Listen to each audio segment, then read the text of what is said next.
good morning, everyone. We're back with another episode of The High Ground, powered by Premier Companies. And today I have a different co-host this morning. We have Jeff Jarrett with Premier Companies as well. Jeff, welcome.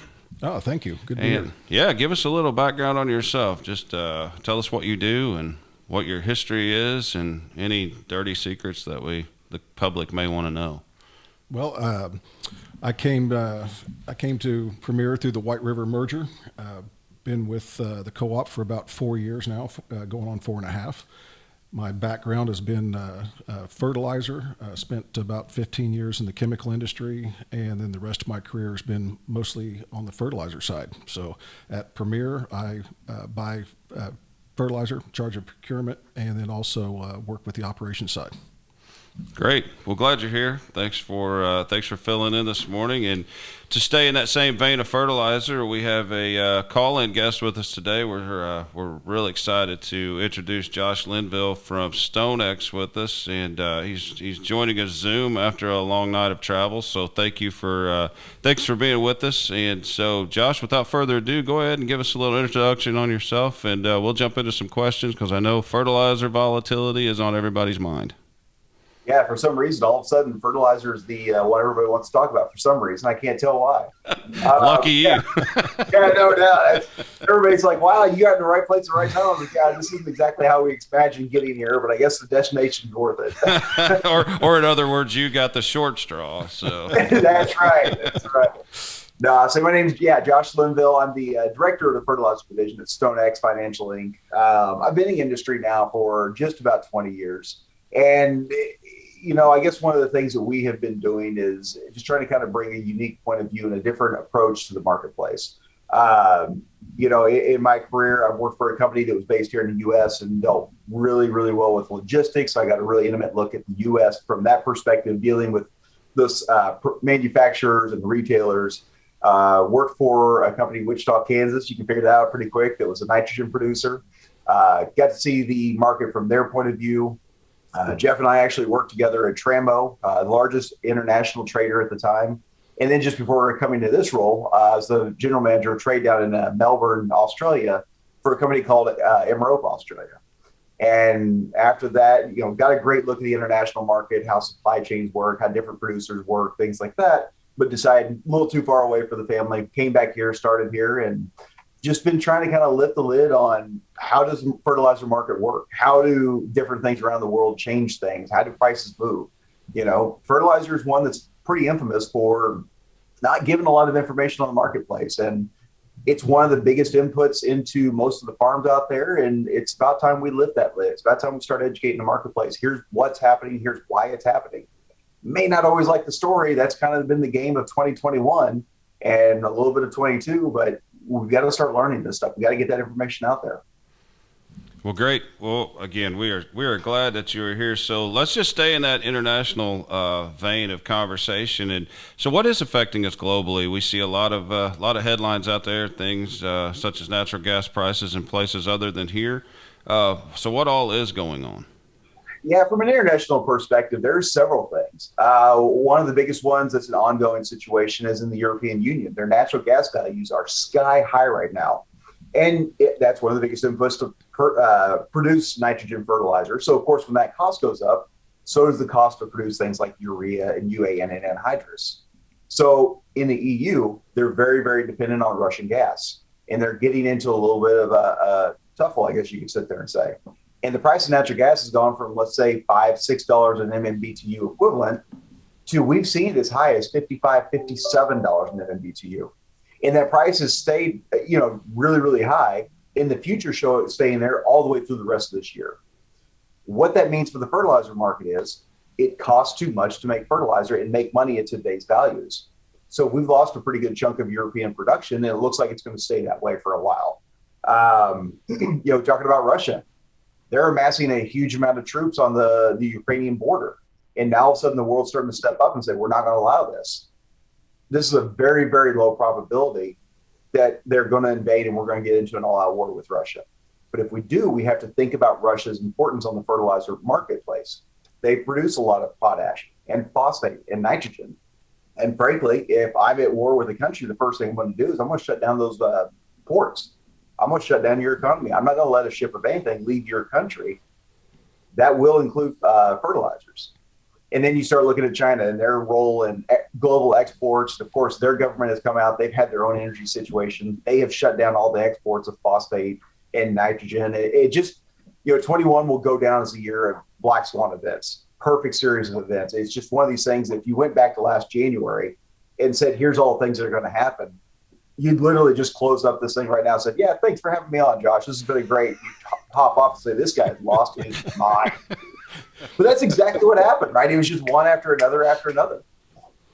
Well, I think that's right, Josh. And, I think for a lot of the people in the U.S., maybe in the ag world, we heard for years that we're in a global market and global events will affect us and stuff. And I think right now we're finally seeing all that come to fruition. So you talked about the natural gas prices. We get a lot of questions as soon as we see natural gas dip down. People say, well, okay, so natural gas is now cheaper, or nitrogen price is going to fall. Can you speak to that and how they produce nitrogen and how quickly those the market can respond? Right. And yeah, that's something I get all the time too. That's a very popular question. Well, U.S. natural gas price dipped down to $1 or whatever it is. Why aren't we producing more? What gives?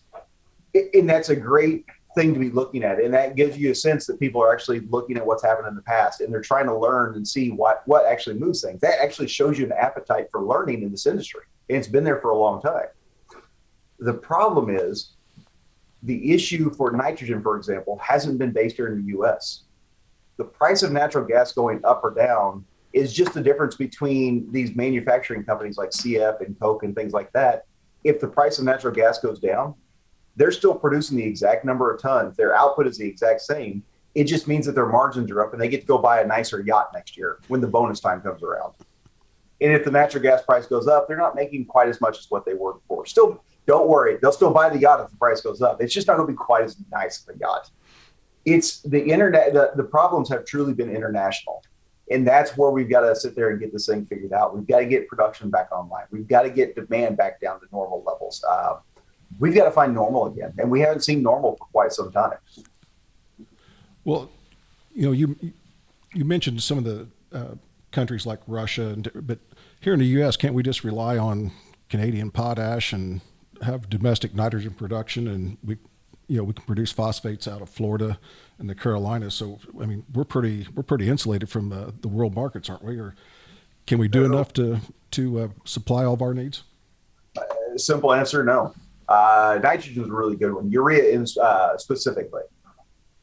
When you look at our marketplace, we produce something about, I can't remember what the number is, but as of this year, when we ran our demand models and we updated everything, we figure we need about 5.6 million ton of urea imported into the U.S. marketplace in order to fulfill our spring needs. And that's assuming a fairly conservative 91 million acres. I've seen a lot of people talking 92, 93, 94. University of Illinois was talking 96 million acres. So as that 91 moves higher, so does that import need, so does that demand need. And same thing, phosphate, we produce a little bit more, and that's why we're such a discount to the world. I wouldn't use the term cheap because I'll have stuff thrown at me next time I actually step outside. But, same thing for potash, we could probably get enough. But I think it's from Belarus and Russia, two countries that are in the headlines for all the wrong reasons. I want to say, I think the number is like 6 or 7% of our imports come from those two nations. So we are still a net importer. And even if we weren't, and this is something people kind of lose sight of, even if we weren't a net importer, we are still part of the global market. What happens if we get to where we're a massive discount to the rest of the world? Well, somebody's going to go out there, they're going to buy up a bunch of this product, they're going to stick it on a vessel, and they're going to export it. If there's an arbitrage opportunity, you can ship that stuff internationally and make $10 a ton. You better believe there's a trader that's going to be standing in line ready to pull that trigger. That used to be us, Josh. I know it was. Trust me, there's things I look back at my career, I kind of like, oh, I'm that guy. I just want to go on the record that you did more of that than I did. That's probably fair. Hey, so I read a quote the other day that said, it was talking, a farmer said, it seems to me like that we're always short on these products unless we just want to pay unless we want to pay enough, then all of a sudden it's always there. Can you speak to that just a little bit, that we can have as much as we want as long as we're willing to pay for it versus we truly are short? How much of that exists? And it's actually a really good statement. It's a good observation. And the problem is he's right. But that is one of the perks of living in a country like the United States of America. We are a premier destination. And what I say by that is that we pay our bills. We are a very financially secure country. When you send product here from around the world, you know that bill is going to be paid. When you start getting to countries, or, say like Africa, a lot of countries in Africa, you send something there, you kind of sit there and wonder, is that going to get paid in cash, or are they going to try and come back and give me something else for it? We've seen financing issues in places like India. So as the price starts to go up around the world, there's that much more risk of default. And if I'm an international trader, again, if Jeff and I are back at Tramo, for example, and I'm looking at numbers of urea at $900 a ton, and I'm like, boy, I've got a ton of margin in this stuff. I'm making more money than I ever expected to see. But I want to make sure I get paid. I don't want to have to get into a little bit of an issue with that. I would rather send it to a place like the U.S. and ensure I am going to get my money than take it to a premium price in like someplace in Africa or something like that. We're a premier destination. So yeah, you get the price high enough, you always find product. But then again, that's a free market. Eventually, the supply demand is going to balance itself. Sometimes it's because we drop demand. Other times it's because we find a new supply. But that's the great thing about a free market. You will find product. It's just a matter of, do you like the price when you find it? Yeah, I think that's why, keeping your ear to the ground on the global issues and really following these fertilizer markets and looking for those opportunities, the information flow really becomes important. And I know you guys have been working to help bring more information to the marketplace. Can you expound on what you guys are doing from that standpoint? Yeah, it's kind of drawing back from that, my career and all the different ways of looking at things and trying to explain, here's what's going on. And one of the difficult things is, a lot of the times in the past, the information that's been given, well, it's kind of one-sided. Again, our industry is famous for the only ones that can really hire analyst type people are the ones making all the money, and that's the manufacturing side. And if you're a manufacturer, you're constantly long. You are constantly trying to sell something. So guess what that information is going to be? It's going to be bullish. A really good example is Tampa anhydrous. And I say this because when I was in Wichita, I said this was like page 2 out of the sales book. When the Tampa anhydrous price would go up, well, guys, the Midwest anhydrous price needs to go up with it. International replacements moving up, yada, yada, yada. Well, all of a sudden then, Tampa anhydrous price went down. When is Midwest going to go down? Well, it's not quite as important as you think. And now you start to get a little bit of a weird, like, well, wait a minute. Why did it matter here and not there? We're trying to sit there and show, and this does change. The narrative changes around the world. And what's important today may not be important tomorrow. But a lot of the times, the reason why our price changed is because of something that happened halfway around the world. And that's what we're trying to do. We're sitting there trying to say, okay, hey, it's Chinese exports are a lack of. If we all of a sudden wake up tomorrow and China's back to exporting whatever they see fit, this market looks significantly different than what it did on Monday. Okay. Well, with we've got these high prices, across the board on all products and stuff. So, and eventually they will come down. Can you look into your crystal ball and talk to us about when we might see a reset on the different products? Yeah. And that's the great thing about it, right? Don't think for a second that we're going to stay here forever. Prices always correct themselves. High prices cure high prices every single time. It's kind of like, father time in athletes. It's batting 1,000. It's going to win the battle. And I will say the paper markets, we see this across the board. We are seeing prices down into the summertime for urea and UAN and phosphate.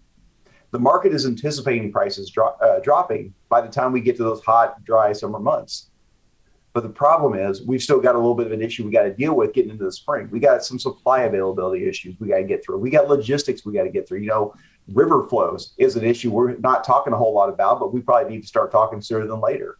But I think what we need to do is, A, the reset will be coming. We need to watch for it. But B, don't expect that we're going to go back to the values we were early last summer. And a lot of people think that, like, oh, we're going to go right back down to the absolute lows that we were.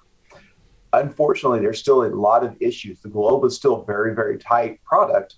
It's going to be very hard to get there. And I always stop short of saying we will not get there, because there's always a way. There's always a possibility. But it's a very, very long and hard road to get back down to the values we were last year. I think what we need to get ready for is, it feels as though we are going to be dealing with a little bit more of an upswing in pricing. We're going to have ebbs and flows. We're going to drop down, but it's just not going to be down to the reset we got used to. As you keep looking out forward, what are some of the big watching points that you're focused on? From the nitrogen side, I've got a very, very close eye trained on China. China is one of the biggest world exporters, and their government just stepped up and said, nope, no more exports, and no more exports through June of 22. If I wake up Monday morning and I see an email and somebody says, hey, Chinese government just sat there and said, we're going to allow unrestricted exports to start occurring again, I won't blink an eye, but I'm also going to see that as a very, very bearish scenario. And there's a lot of speculation that once the Olympics are done, that's going to be the case. They're going to allow things to get back to normal. So if that happens, if they truly allow that to start going out, it's a different story. Another one is European natural gas. If that all of a sudden goes, all the way back down to where it was, single type digits, that means their production comes fully back online. That probably means that the Russian political situation has calmed down, and that is not going to happen. The world is finally finding normal. So now we start to go back to normal type prices.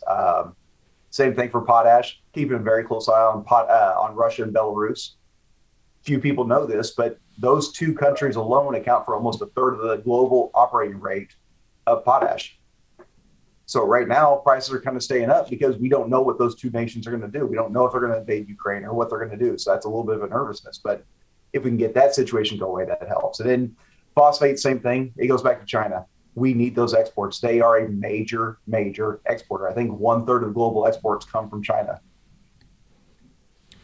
We talk about China, and you and I, we both had some experience over there in the old days. I've heard a lot of talk about the Olympics, when the Olympics are over. Because right now they've got their air cleaned up, so they've shut those coal-fired plants down. They've shut a lot of the their coal-fired industry down to clean the air up. So I don't even know when the Olympics end. Let's say they end March 1 and they start firing plants back up. Realistically, how long does it take for them to, produce a ship of urea and get it to the U.S.? We don't bring a lot of Chinese urea here, but let's say we did. Oh yeah, that's the thing. You're probably talking 30 days before they can even get the plants up and going reliably and produce enough product to get it to the ports to start loading on ship. And then you're talking another 30 days to get it over into the Gulf. And then you've got to get it up through the river system and in through the terminals and out into the system and out to the farm gate. I mean, you're talking 2.5, 3 months. I think that'd probably be if everything worked perfectly. Yeah, that's being awfully, awfully nice, assuming everything works the way it should. But that's one of those things where, from that standpoint, that's the fundamentals of it. From the emotional standpoint, there'd be a knee-jerk reaction from some of the trade gate. They would sit there and freak out and start selling stuff pretty quickly, and you can see a little bit of a dip because the emotions started to jump into it. But then all of a sudden the fundamentals kick back in. They said, guys, okay, that's great, but this product isn't showing up for 90 days. And then the price jumps up and we start seeing some of that volatility, which is, you look at urea here over the last 2 weeks. We were talking before we started. NOLA urea has been up and down something like $300-$400 a ton since the 1st of January. And it's a battle between those that are emotional about the urea market and those that are fundamentalists about the urea market. The fundamentalists are saying that everything's still very, very tight, but the emotional is saying, oh my gosh, I've seen this in 08. I don't want to be on the wrong side of this. I don't want to hold something too long. Get me out at whatever price. Well, you bring up a good point, because that's a conversation we're having with our growers today. They hear things in the press and, well, hey, urea came down, or we're hearing it came down. Does that mean I should hold off buying my nitrogen? Will tons be cheaper at side dress? I guess my thought has been, and what I've shared with customers is, I think they need to put their prepaid dollars on nitrogen chemicals, because we got a lot of chemicals that are tight due to supply chain issues. And if that takes all the dollars you have to prepay, then maybe take your chances on on the DAP and the potash, because I don't see a lot of change in those two products. But I think nitrogen is one that's got potential to go up as we get into the busy season and demand kicks in. Am I giving good advice or wrong advice? I think it's good advice. I am still a student of, I'm a little more worried about the supply. And I know I'm kind of contradicting myself because I sat there and just made a statement that, oh, the supplies will be there. I think we'll be okay. At a price, I think supplies will be there and we'll be okay. It's just a matter of, do we want to pay that price? Yeah, when we look at urea today, some of the values that we're seeing trading down south are very, very well below that of anhydrous and UAN on the price per pound of N. Well, guess what that means for demand? Farmers aren't dumb. Farmers know where to find the cheap product. They're going to flock to it. And all of a sudden, that demand is going to raise. The supply isn't going to change. Now you're going to start to see this thing jump up. So, yeah, I am very much, I'd rather make sure I got this stuff in here. Ultimately, a few dollars here and there, it's a big, big deal. Don't get me wrong. If I said this in front of my dad or my uncle, they beat the crap out of me for saying a few dollars of fertilizer. It doesn't matter. But, I would rather make sure I have the supply where I need it, when I need it, so that I can plant my crop when I'm ready to. Because, okay, let's say you save a few dollars per acre on, hey, I held that and the price dropped, and boy, I really stuck it to them. But what happens if you waited so long that you missed that magic window on when to plant, and you actually end up costing yourself 2, 3, 4 bushels yield potential? Well, you look at the price of corn right now, D22 is like what, $5.50 on the board? 3, 4 bushel turns into $15, $20 an acre pretty darn quickly. Sure, I'd rather make sure I got that planted right when I want to, and I got the nitrogen right where I want it. Well, let's talk about that the national usage, United States usage. How did fall go? I know that I just left a meeting this last week with guys from Iowa and multiple places who fall apply nitrogen. It sounded like they had a pretty good fall. Clearly, we had a pretty good fall here on dry products as well. So nationally, how do we do before spring? As far as, did we help relieve some supply issues? Did we get some tons on the ground that will help us this spring? So we're still trying to work through and figure out what the fall anhydrous really was. Try and put a number to it. But I would say today, if I've got to put money on a bet, I'm going to sit there and say, I think this will be a top 5, if not the best fall anhydrous run we've ever had. About as perfect weather conditions you can possibly have. Everybody that we talk to that fall applies has reported back, I've had a record fall. I've had a fantastic fall. I've never seen anything like this. Now we need to calm down, look at the numbers, make sure that's truly the case. But yeah, we have bumped up our expectations for what the fall is. And a lot of the times the knee-jerk reaction is, aha, all this stuff got done in the fall. That means there's no demand left in the spring. Prices are going to go down. And I get where they're coming from. And before I worked at Coke down in Wichita, I believe that as well. The unfortunate part of it is this season was so good. We basically ran until Christmas time. We ran until the end of the year. And we emptied the system. I mean, we emptied dead low on storage tanks, on everything out there. And now start thinking about the calendar. You've got January, February, and if you're fortunate, you've got a chunk of March to get everything refilled. That's 60 to 90 days to refill the entire anhydrous system across the United States of America. The logistics are not there. They don't exist to refill the system that quickly. So we're going to go into spring very, very tight on product on anhydrous, for example. If all this demand even were to surge up, we've got to wonder about, is there enough out there? And that's one, yeah, you'll find the product, but now you're starting to face some of this just-in-time logistics, and that will really start ringing you. So it's, unfortunately, that's why we've seen the spring prepaid numbers come out on anhydrous, and they're just as high or higher than where they were coming out of the fall season.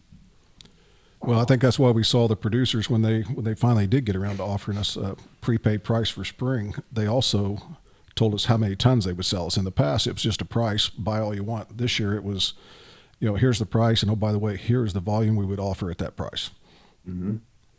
Yeah, that manufacturer, we started talking about yachts. With the way the anhydrous season went and how high they're going to be able to keep the price up through spring, they're going to be able to buy a yacht that's got about 2 or 3 slips for a jet skis in it and probably help.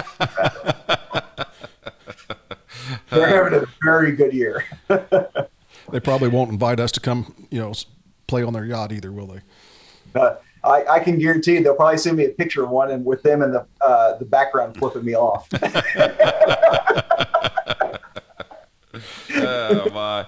Well, I don't know, Jeff. What else you have for Josh? Just overall, for our growers that'll be listening, I mean, sentiment out there seems to still be pretty high. I mean, we came off a good year. We had great yields. We still have good commodity prices. I guess the ongoing theme from where you sit, where we sit as retailers as well, is we're going to do this again. We're going to continue to farm. Right now, everybody seems to be in a pretty good mood. We're having to treat things a little differently with how we're sourcing products and buying products, prepay to let's see, how do I want to say that? Prepay to make sure that you have supply and that you have the product that you want is requiring actual prepay this year. A lot of times we've been able to say, yeah, these prices are good through now, and we'll take your money when you use it. It's different. But ultimately, I guess your advice going forward is to stay positive with this and agronomically take care of our crops and drive towards that yield. I guess that's what I'm hearing you say, regardless of all of the effects on our markets. Yeah, and a lot of the phone calls and podcasts and videos and in-person things I've been doing, I try to always finish with two things. And number one is the natural reaction, the natural emotion from a farm gate when we see things like this happening, and we're talking about fertilizer prices being sky high like they are, is to shut down. They don't want to talk to their retailer, their supplier, because you're angry, you're upset, and you don't want to give that information out. You just want to sit there and shut down and not talk to anybody. This is not the year for that. This is a year we've never seen in our history. I've been in this for 20 years. Jared's been in this thing for 48 or something like that. He's an old dude. Thanks, Josh. Thank God we got that in here. Josh Linville, people, my former friend. Oh, God. But no, I mean, people who've been in the industry, guys that Jeff and I have worked with that have been in this industry for a long time longer, they've never seen it like this. We've never dealt with tight supplies and things like that. The natural inclination is to shut down and not talk. And this is the year we actually need to have more of a conversation. We need to see, that more as a partnership than what we do as an adversarial type position. So that's one thing, is be a little more open. You don't have to buy something today, but at least give that information so that they know what to plan on, so that they can prepare and get the stuff in place, or at least have an insight on where to get that stuff from. And the second one is, your biggest danger isn't high fertilizer prices or weather or anything like this. Your biggest danger sits about 6 inches above your shoulder. And it's that emotion. These high prices elicit an emotional response. We get angry, and rightfully so. Trust me, Thanksgiving and Christmas was not a whole lot of fun with my dad and my uncles and everybody peppering me with questions. They're upset because every time the freaking price of corn goes up, every input has their hand out saying, oh, I'll take some of that. I'll take some more of that, without fail. And it's okay to be angry. I'm not sitting there telling you don't do it. But after you're done being angry, you got to make a decision. Have a calm look at the marketplace. Have a good, calm look at your operation, because angry decisions rarely work out very well. I know they never have for me. Just try to sit down, take a good hard look at it. Go sit there and talk with your supplier and say, I'm struggling through this. This is what I normally do, but this is what I'm thinking about doing. Is this right or this is wrong? Again, if you make an action and you save yourself $5 an acre, for example, you've won. But if that $5 savings costs you 5 bushels of corn yield potential, that's $25 per acre. You've just set yourself back. Just think about it from a whole picture. And everybody's answer is going to be different. Everybody's approach is going to be different. Just do what you can, make the best sound, logical decision you can. I think that's sound advice that we need to focus on, what we can control and try to take the emotion out of it. And, when we buy crop inputs, we need to sell corn and hopefully lock in a profit and make good, sound business decisions. Yep. Okay. Well, Josh, I think that's going to wrap up the list of questions we have, but we certainly would appreciate the opportunity to have you back on occasion. I think this information is good. I think people want to hear it. People need to hear it presented in this manner, and just be honest about it. Here's what's going on, and here's why you need to be concerned, or here's why you need to keep your head down and stay the course. So thank you so much for your time. Hoping that you continue to have a successful and profitable business year, and we'll be looking you up to have you on future episodes. So again, thanks for your efforts to travel last night and be set up and established for us this morning, and we hope to talk to you again. Thanks, Josh. Appreciate it. And everybody, you can always find Josh on Twitter. He's famous there. That's for sure. That's for sure. We'll do that. We'll be promoting you, and thank you again. This is another episode of The High Ground, powered by Premier Companies.